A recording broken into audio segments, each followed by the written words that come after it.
귀한 찬송 감사합니다. 명절이 시작됐습니다. 제가 눈치 없는 목사가 아닙니다. 간단하게 짧게 소망 가운데 아무튼 산부 예배를 은혜스럽게 드리도록 하겠습니다. 오늘 본문의 말씀의 내용은 저희들이 너무나도 많이 접한 말씀의 내용이 되겠습니다. 그래도 다시 한번 우리가 복습하시는 심정으로 같이 하실 때 또 다른 은혜가 임하실 줄 믿습니다. 오늘 본문 말씀인 신명기 7장의 말씀 5장부터 말씀인데요, 이 신명기 5장 1절부터 3절 통해서 지금 살아있는 우리와 세우신 언약과 축복이라는 말씀의 제목입니다.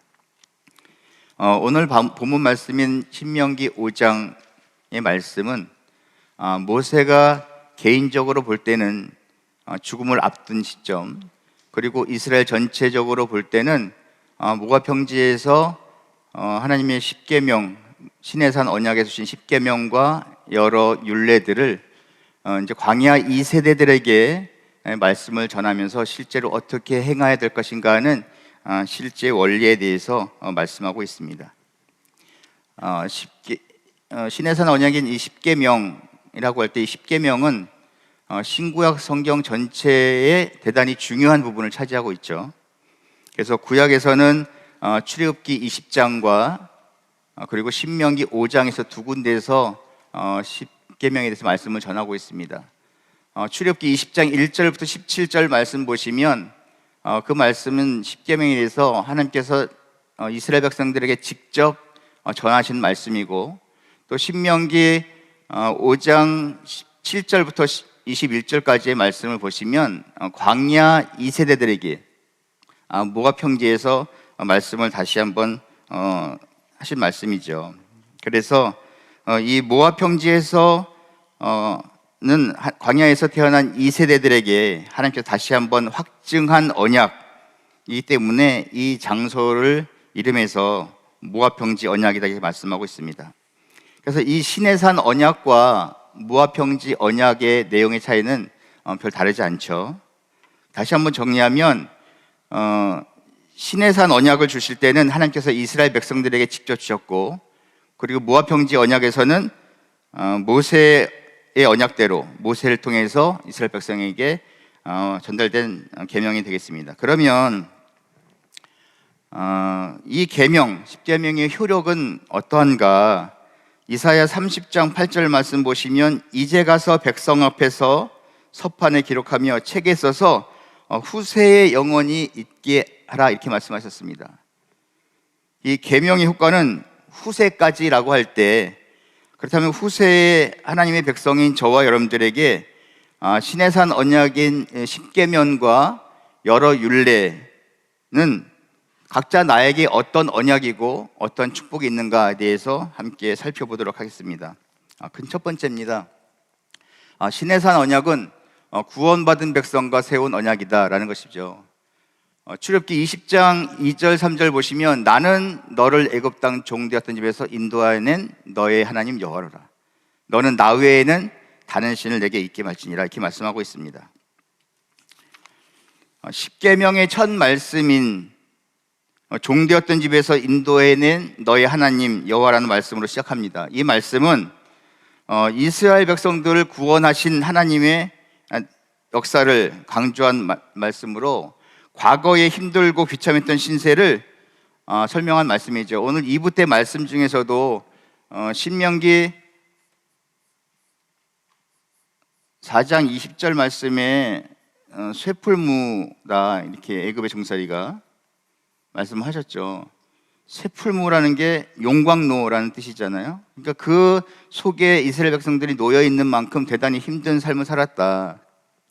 또 에스겔서에서는 에스겔 16장 1절부터 14절 말씀 보시면, 제가 지난번에 수요 예배 때도 잠깐 언급한 내용이지만 이스라엘 백성들이 얼마나 대단한 고통 중에 있었는가의 그 표현이 갓 태어난 아이에 비유해서 갓 태어난 아이의 탯줄도 자라지지 못하고 그 핏덩어리인 어린아이를 닦아주지도 못하고 강보에 쌓아지도 못하고 누구 하나 긍휼을 베푸는 자 없었다. 누구 하나 관심을 갖지 못하는 그런 비참한 신세에 놓인 그 비유를 이스라엘 백성들의 애굽에서의 430년이다 이렇게 말씀을 주셨습니다.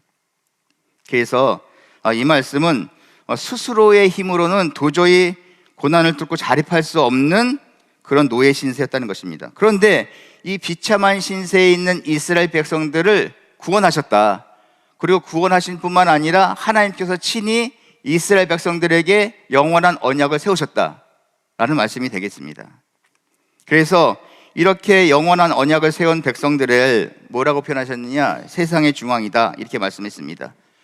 에스겔 38장 12절 말씀 보시면 물건을 겁탈하며 노력하리라 하고 내 손을 들어 황무했다가 지금 사람이 거처하는 땅과 열국 중에서 모여서 짐승과 재물을 얻고 세상 중앙에 거하는 백성 이렇게 표현하고 있습니다.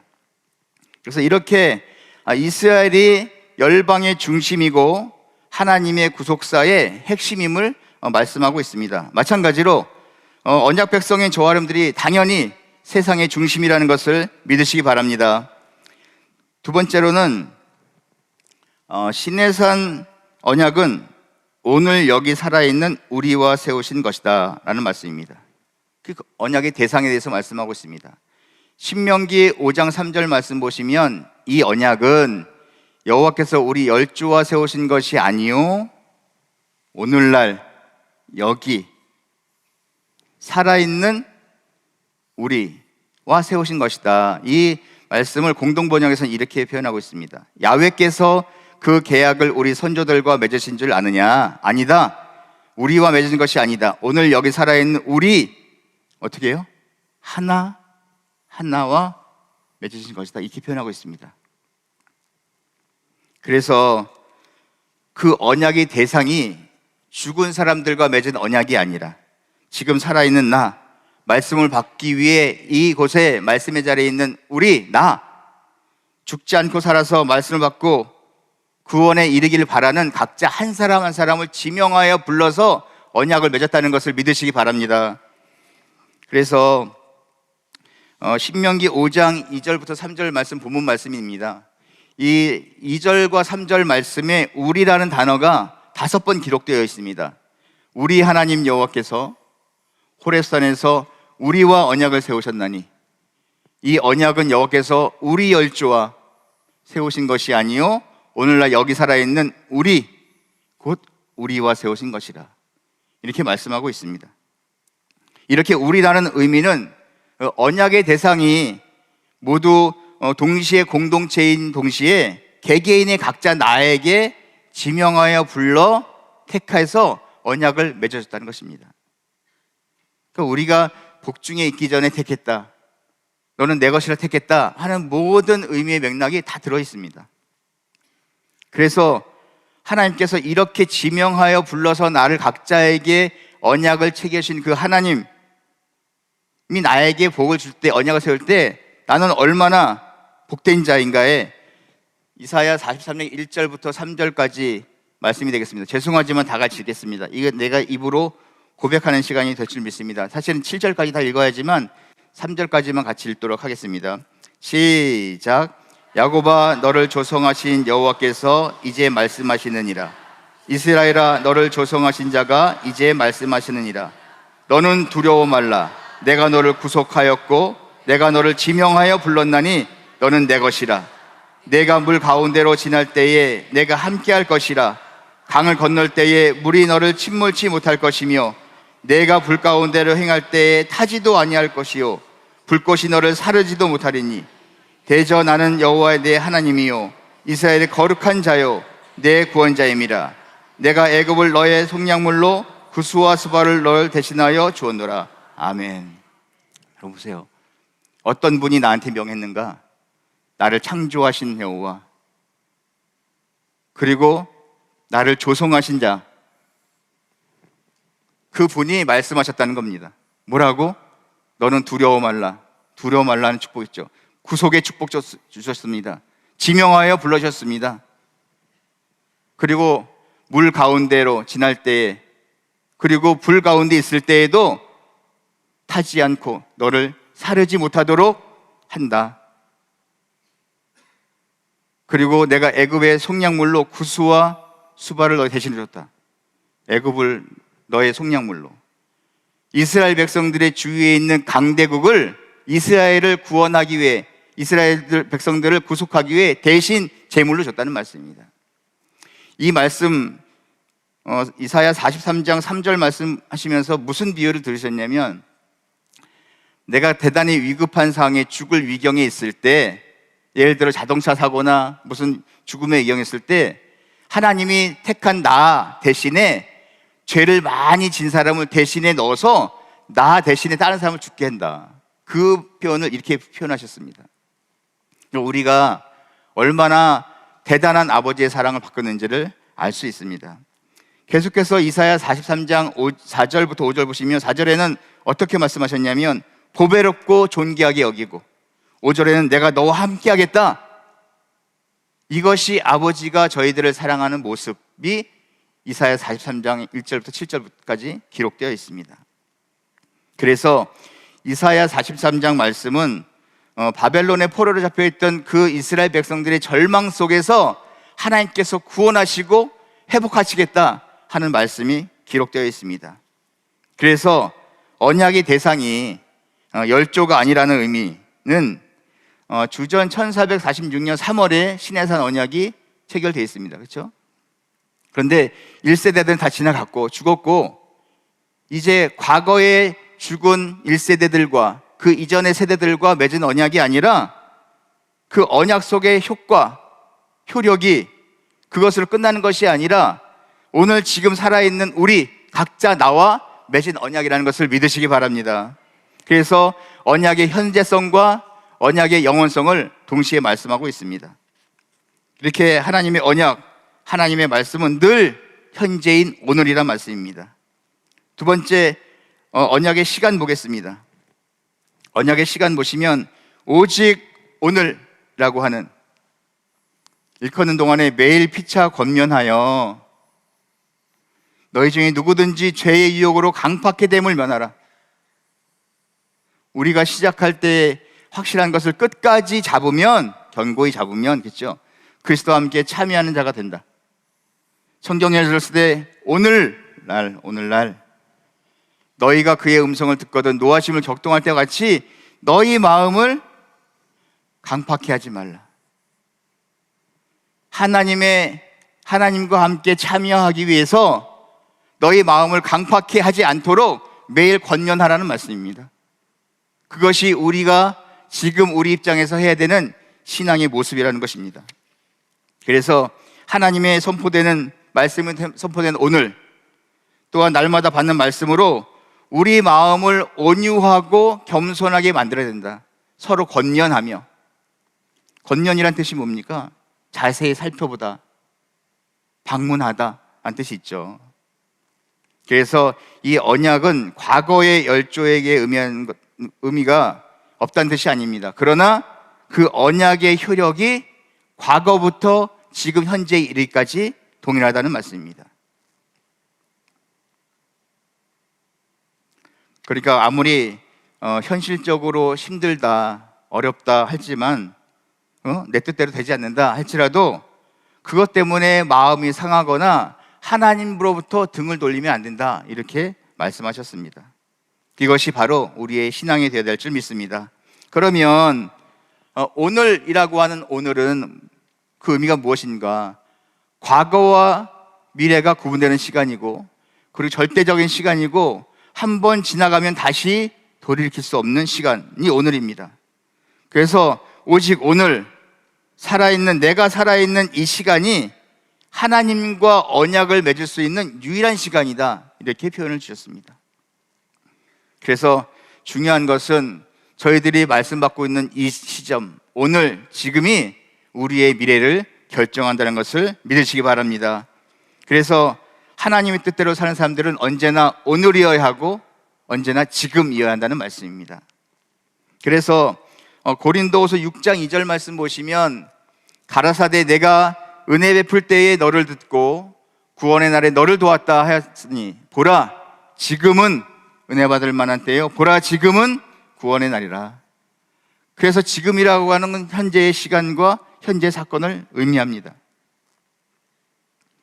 그래서 중요한 것은 매 순간마다, 시간마다 내가 이 자리에 있는 것이 정말 감사하고, 하나님 앞에 내가 예배 드릴 때마다 내가 또 오늘 하나님과 언약을 또 갱신하는구나 하는 믿음이 있을 때 그 언약이 영원하다는 것을 믿으시기 바랍니다. 그래서 구원의 날, 하나님의 말씀을 듣는 이 시간, 순간이 듣는 우리에게는 구원의 날이다, 구원의 시간이다 라는 말씀입니다. 그래서 이 구원의 말씀을 통해서 하나님께서 영원한 하나님의 역사를 전개해 나간다는 것을 가르쳐주는 뿐만 아니라 오늘날 일컫는 날이 언제 끝날지 장담할 수 없습니다. 그렇죠? 오늘 이 순간 하나님 앞에 내가 충성되고 그리고 주의 말씀에 대답해 사명 감당할 때 그 시간이 영원한 시간으로 연장된다라는 말씀입니다. 세 번째는 언약의 장소입니다. 언약의 장소는 지금 여기에 살아있는 우리와 체결한 언약입니다. 오늘 본문 말씀입니다.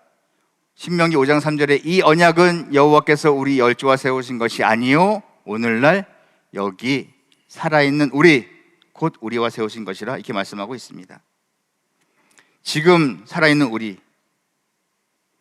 성경에는 여기라는 표현의 의미를 여러 군데로 사용하겠습니다. 그 중에 한 예를 들어서 설명을 하자 보면 마태복음 26장 36절부터 38절 보시면 이렇게 되어 있습니다. 이에 예수께서 제자들과 함께 겟세마네라는 곳에 이르러 제자들에게 이르시되 내가 저기 가서 기도할 동안에 너희는 여기 앉아 있으라. 여기 왜 앉아 있으랍니까? 여기 앉아서 기도하라는 말씀입니다. 37절 말씀에 베드로와 세베대의 두 아들을 데리고 가실새 고민하고 슬퍼하사 이에 말씀하시되 내 마음이 심히 고민하여 죽게 되었으니 너희는 여기 머물러 나와 함께 깨어 있으라. 따라서 여기라고 하는 것은 기다리는 장소고 깨어 있는 장소고 하나님을 만나는 장소라는 말씀입니다. 그렇기 때문에 저희가 말씀과 만나기 위해서는 깨어 있어야 한다는 말씀입니다. 또 다른 이유에서 깨어 있어야 되는 이유가 여러분 예수님께서 십자가에 달려 돌아가셔서 돌무덤에 있을 때 마리아와 여인들이 가서 예수님을 보고자 갔죠. 근데 예수님을 만났지만 여인들이 예수님을 알아보지 못했습니다. 그렇죠? 또 엠마오로 가는 두 제자들도 마찬가지입니다. 예수님을 만나봤지만 처음에는 예수님이 예수님인 줄 알아보지 못했습니다. 다시 말하면 우리가 재림주를 기다린다고 할 때 우리가 생각하는 사진 속에 상상하는 그 모습으로 그 모습 그대로 온다면 우리가 그 얼굴만 찾으면 됩니다. 다시 말하면 깨어 있을 필요가 없다는 것입니다. 그래서 저희가 깨어 있어야 되는 이유는 다시 오시는 그 하나님 아버지를 바로 알기 위해서는 깨어 있어야 된다는 말씀입니다.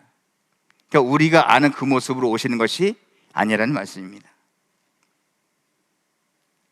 그래서 하나님의 말씀을 듣고 그 말씀대로 살기로 위해서는 깨어있는 장소가 바로 여기라는 것입니다. 큰 두 번째입니다. 시내산 언약의 대상이 우리와 함께 여기 있지 아니하는 자에게까지다. 이 전에는 지금 살아있는 우리와 맺은 언약이라고 말씀하셨고 그 다음은 오늘날 우리와 함께 여기에 있지 않은 자에게까지입니다. 신명기 29장 14절 말씀 보시면 내가 이 언약과 맹세를 너희에게만 세운 것이 아니라 15절 오늘날 우리 하나님 여호와 앞에서 우리와 함께 선자, 여기 우리와 함께 선자는 광야 제2세대입니다.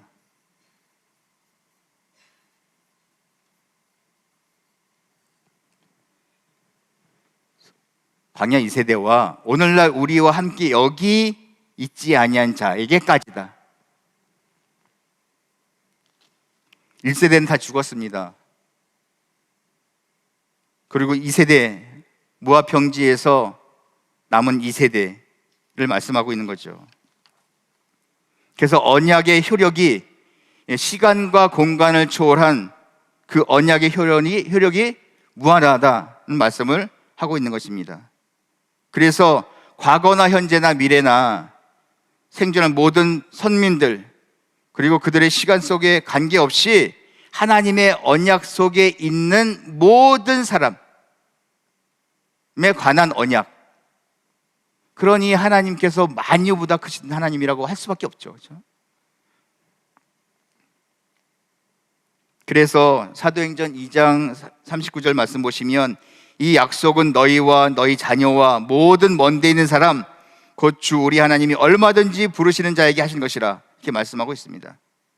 즉, 이 땅에 예수님을 나의 구주로 모시고 하나님을 아버지라고 부르는 모든 백성에게 똑같은 언약 백성이다 라고 인쳐주신다는 것을 믿으시기 바랍니다. 그래서 따라서 신명기에서 나와 있는 모든 언약과 축복이 오늘 여기에 있는 우리 모두에게 적용된다는 말씀입니다. 만약에 과거의 그 언약이 과거의 언약과 과거의 축복으로 머무른다면 저희가 지금 이 시대에 이렇게 어렵게 시간과 물질과 몸을 투자해서 믿을 이유가 없다는 것이죠. 그래서 우리가 믿는 분은 어떤 하나님이냐? 출애굽기 3장 14절 말씀 보시면 하나님이 모세에게 이르시되 나는 스스로 있는 자니라. 또 이르되 너는 이스라엘 자손에게 이같이 이르길 스스로 있는 자가 나를 너희에게 보내셨다 하라. 스스로 있는 자라는 것이 나는 나다라는 뜻입니다. 그 뜻이 타인이나 다른 환경에 의존하지 않고 스스로 존재하시는 분, 그리고 영원 불변하고 절대로 권능을 가지신 분이 바로 하나님이시라는 분입니다. 그 이름이 바로 여호와다. 그 대단한 능력과 권세가 있는 분이 언약해 주셨기 때문에 영원하다는 것입니다. 능력이 있다는 것입니다. 그 언약의 권세가 있다는 것입니다. 그래서 이 하나님께서 한 번 맺으신 언약은 반드시 지키는 역사가 있다는 것입니다. 그래서 오늘 2부 때도 말씀하셨지만 시편 105편 8절부터 10절 말씀 보시면 그는 그 언약 곧 천대에 명하신 말씀을 영원히 기억하셨으니 이것은 아브라함에게 하신 언약이며 이삭에게 하신 맹세며 야곱에게 세우신 율례 곧 이스라엘에게 하신 영영한 언약이라 말씀하셨습니다. 아브라함과 이삭과 야곱에게 맹세한 그 영원한 언약, 천대에 명하신 언약. 여러분, 천대라고 하는 것은 야, 엄마 얼만큼 좋아? 아빠 얼만큼 좋아? 그러면 애들이 뭐라 합니까? 하늘만큼 땅만큼 얘기합니다. 그거는 수치로 계산할 없을 만큼의 양입니다. 크기입니다. 길이입니다. 그렇죠? 천대에 명하신 언약이 바로 영원한 언약이다. 제한이 없다는 말씀입니다. 그래서 이렇게 하나님의 강권적인 은혜와 사랑으로 여기에 있지 아니한 자까지도 하나님께서 언약 백성으로 인정해 주시고 저희는 물론이거든요. 그 약속이 영원하다는 것을 믿으시기 바랍니다. 자, 결론입니다. 언약이 영원하다는 것은 그 언약을 통해서 주시는 무엇도 영원하다? 축복도 영원하다는 것입니다. 지금 살아있는 여기 있는 우리와 세우신 그 언약 백성에게 하나님께서 축복을 하셨습니다. 그러면 그 언약을 지켜신 자에게 축복이 어떠한 축복이 있는가? 첫 번째, 생업의 축복을 주셨습니다. 신명기 11장 14절부터 15절 말씀 보시면 이 말씀은 가나안 입성을 앞둔 모세의 언약에 관한 말씀의 내용입니다. 제가 읽겠습니다. 신명기 11장 14절부터 15절 여호와께서 너희 땅에 이른 비 늦은 비를 적당한 때에 내리시리니 너희가 곡식과 포도주와 기름을 얻을 것이요 또 육축을 위하여 들에 풀이 나게 하시리니 내가 먹고 배부를 것이라. 오늘 2부 때도 말씀하셨듯이 이스라엘 백성들이 광야 40년 길을 걸으면서 만나와 메추라기로 반석에서 물을, 옷이 헤어지고 발이 부르지 않고 무엇 하나 부족함이 없는 40년의 기간을 보냈습니다. 의식주, 무엇 하나 우리가 근심할 것이 없이 때를 따라 하나님께서 원하시는 만큼, 우리가 필요한 만큼 하나님께서 반드시 축복을 준다는 것을 믿으시기 바랍니다. 다시 말하면 결핍과 불안에서 해방시켜주셔서 안정된 삶을 살게 해주시겠다라는 말씀입니다. 언약 백성에게 주시는 두 번째 축복입니다. 장수의 축복입니다. 신명기 11장 21절 말씀 보시면, 그리하면 여호와께서 너희 열조에게 주려고 맹세하신 땅에서 너희의 날과 너희 자녀의 날이 많아서 하늘이 땅을 덮은 날이 장관 같으리라. 이 축복은요, 이 전에 신명기 11장 19절부터 20절 말씀이 이루어질 때 주시는 조건적인 축복입니다. 19절부터 20절 말씀 보시면, 오늘 말씀하신 대로 하나님의 말씀을 마음에 두고 자녀에게 부지런히 가리키고 그 말씀을 대로 살고자 하는 사람에게 주시는 축복이, 오늘은 2부 때는 만사형통의 축복을 주셨습니다. 그렇죠? 그 축복에 더해서 장수의 축복을 주신다는 것입니다. 세 번째, 마지막입니다. 강대한 나라를 얻는 축복을 주십니다. 신명기 11장 23절 보시면, 여호와께서 그 모든 나라 백성을 너희 앞에서 다 쫓아낼 것이라. 너희가 너희보다 강대한 나라를 얻을 것인지요, 그랬습니다. 이 강대한 나라를 얻는 축복은 가나안 정복에 있어서 핵심적인 축복입니다. 그런데 이 말씀을, 이 축복을 어떻게 표현하셨냐면, 이 축복은 우리가 무엇을 해서 무엇을 잘했기 때문에 주신 축복이 아니라 하나님의 강권적인 축복, 하나님의 일반적인 축복으로 그 축복을 우리는 받아서 누리기만 하면 된다, 이렇게 말씀 주셨습니다.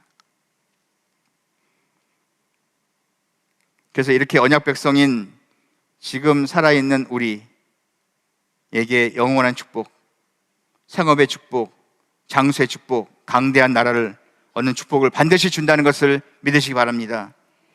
그런데 또한 중요한 것은 반대로 불순종하는 자들에게는 이 땅에서 축복을 누릴 수 없다는 것입니다. 왜냐하면 약속의 땅은 성도가 하나님의 언약을 망각하고 불순종하면 그들을 땅에서 토해내는 땅이기 때문에 라고 말씀하고 있습니다. 자, 이 말씀을 들으면서 다시 생각할 것은, 너희 조상들이 과거에 만나를 먹었지만 죽었거니와 그랬습니다. 그렇죠?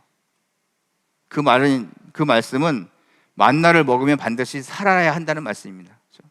그럼에도 불구하고 먹었는데 왜 죽었어? 라는 말씀이죠. 마찬가지로 우리가 언약 백성으로 산다고 할 때 하나님의 말씀대로 살고자 하면 하나님의 가난, 하나님의 그 땅, 천국에 들어가 살 수 있지만 불순종하면 그 땅에서도 내어 쫓김을 당한다는 말씀입니다. 자, 레위기 18장 26절부터 28절 제가 읽겠습니다. 그러므로 너희 곧 너희의 동족이나 혹시 너희 중에 의거하는 타국인이나 나의 규례와 법도를 지키고 이런 가증한 일을 하나도 행치 말라. 너희의 전에 있던 그 땅 거민이 이 모든 가증한 일을 행하였고 그 땅도 더러워졌느니라. 너희도 더럽히면 그 땅이 너희 있기 전 거민을 토함같이 너희를 토할까 하노라. 아무리 언약을 맺었다 할지라도 저희들이 또 불순종하고 말씀대로 살지 않으면 지금까지의 모든 수고가 헛것이 될 수 있다는 말씀입니다. 이 약속의 땅에서 쫓겨남을 당할 수 있다는 말씀입니다. 그래서 순종하면 약속의 땅에 거할 수 있지만 불순종하면 내어 쫓김을 당한다는 말씀입니다. 그러면 어떻게 해야 내어 쫓김을 당하지 않는가? 레위기 20장 22절 말씀입니다. 너희는 나의 모든 규례와 법도를 지켜 행하라. 그리하여야, 조건입니다. 모든 규례와 법도를 지키면 그 뜻입니다. 내가 너희를 인도하여 거하게 하는 땅이 너희를 토하지 아니하리라. 결론은 하나님의 말씀을 지켜야 한다는 것입니다. 이렇게 하나님께서 우리 과거부터 현재에 이르기까지 측량할 수 없는 방법을 통해서 하나님의 주권적으로 구속 역사를 이루어 오시고 계십니다.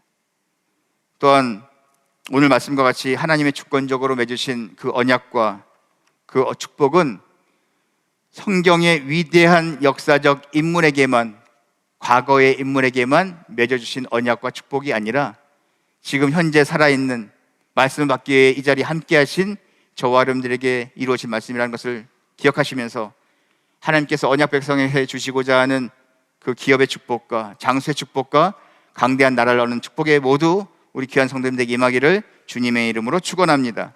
기도하겠습니다. 사랑의 아버지 하나님, 감사합니다.